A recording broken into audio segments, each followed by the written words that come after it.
बिना कभी एक बार सत्यनारायण की कथा सुनी है? वाह। तो मैं आपसे अगर एक प्रश्न करूं कि सत्यनारायण का अवतार कब हुआ? आप तो कथा में जाते हैं ना, भगवान के जो 24 अवतार की कथाएं हम सुनते हैं, भगवान के 24 अवतार है परमात्मा के, उसमें सत्यनारायण का नाम तो कहीं नहीं है।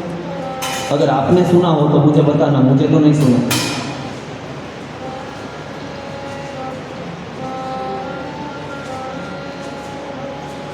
तो सत्यनारायण भगवान का अवतार कब हुआ और कैसे हुआ, कौन जानता है?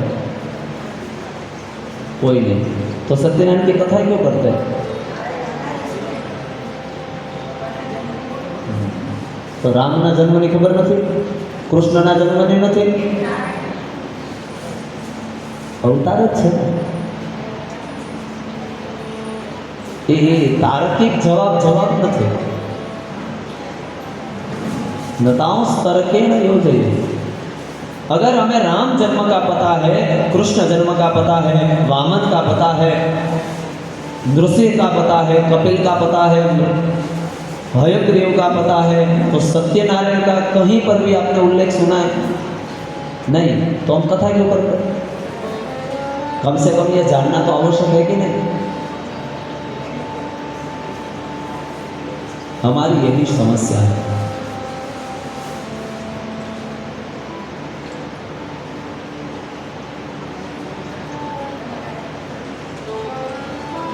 जब परमात्मा गर्भ में थे तभी देवताओं ने परमात्मा की गर्भस्तुति की, और जो गर्भस्तुति की और परमात्मा ने देवकी जी के सामने जो चतुर्भुज स्वरूप धारण किया था, उस स्वरूप को हम सत्यनारायण स्वरूप से पूजते हैं।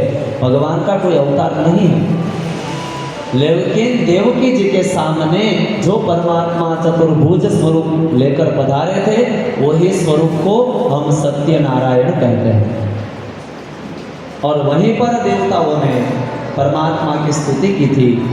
सत्यव्रतम सत्य परम त्रिसत्यम सत्यस्य योनि निहतं च सत्यम सत्यस्य सत्यम पर सत्य नेतरा सत्यात्मकं त्वां शरणं प्रपन्ना। यह गर्भस्तुति है। जो गर्भवती स्त्रियां है, दशम स्कंद के दूसरे अध्याय में 26वें श्लोक से यह गर्भस्तुति है, जिसका पाठ करें।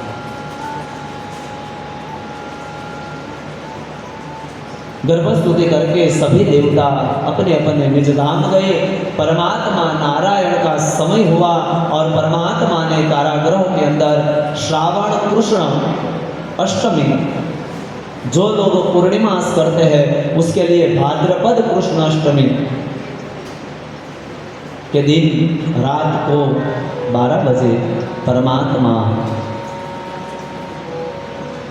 चतुर्भुज लेकर प्रकट हुए। जैसे ही चतुर्भुज लेकर प्रकट हुए, देवकी जी वसुदेव जी ने वंदन किए और कहा, ऐसा लड़का इतना बड़ा, ऐसा तो हमने कभी नहीं देखा। तो परमात्मा ने कहा, तो बोलो माता मुझे क्या करना है? बोले छोटे बन जाओ। परमात्मा छोटे बन के माँ की गोद में आ गए, लेकिन 4 हाथ, एक हाथ में शंख, एक हाथ में चक्र, एक हाथ में गदा, एक हाथ में पद्म। देवकी जी बोले, अरे ऐसा नहीं चलेगा, एकदम छोटे बन जाओ, दोनों हाथ जो है वो निकाल दो, 2 हाथ, और ये हाथ में जो खिलौने हैं ना वो सब छोड़ दो, स्वर्ग में अपने वैकुंठ में छोड़ के आओ। हमारे यहाँ धरती पर यह सब नहीं चलेगा। लेकिन परमात्मा तो अहम भक्त पराधीन, परमात्मा भक्त के अधीन। जैसे भक्त कहते हैं वैसे परमात्मा अवश्य करते हैं। तुरंत परमात्मा ने 2 हाथ छोड़ दिए, अपने जो शस्त्र अस्त्र थे छोड़ दिए, और माँ की गोद में लेट गए और बोले, अब माँ क्या करना है? बोला चुप, बच्चे बोलते नहीं। शिशु लीला, छोटे बच्चे बनकर माँ की गोद में आए और वसुदेव जी को कहा कि आप एक काम कीजिए, मुझे यहाँ से लेकर गोकुल में नंद बाबा के घर पे छोड़ने परमात्मा ने वसुदेव जी को आज्ञा की। वसुदेव जी ने एक पात्र में परमात्मा को बिठाए और जैसे ही परमात्मा अपने मस्तक पर लिए, सारे जो बंधन थे, अभी कथा यहां चल रही है, वहां वो चलेगा। बाबू ये રહેવા દો, બધાનું ધ્યાન ત્યાં જાય છે, એ પછી કરો, મૂકી દો પછી કરશું। હા